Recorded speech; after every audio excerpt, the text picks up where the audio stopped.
desidido nga magpasaka sang kasong pamilya sang napatay sa insidente sang sunog sa Biyernes Santo sa Haniway, Iloilo. Naibanuan nga hungod nga sunog sang sospek nga si Ramos Brasileño, 31 anyos.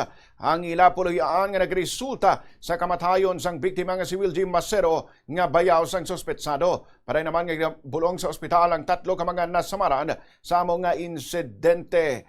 Sa interview sang Bombo Radio kay Dr. Allen Camiring, ang Law Enforcement Evaluation Officer 2 sang Napolcom Region 6 o National Police Commission Region 6, yagin pahayag nga posible kaso nga arson and homicide ang ipasaka batok sa sospek. Suno kay Camiring, madamot na gidman ang nagareklamo batok sa sospek antes pa man ang insidente bangod sa batasan sini nga kung makainom hindi na sini makontrol ang iya kaugrigon kag nagatugas sang gamo. Ginpahayag man niya nga nagahinulsol ang mga sospek sa ginubrang nga krimen sa pagsunog sa ilabalay kag handa man nga atubangon ang konsekwensya bangod sa nahimo sini nga sala.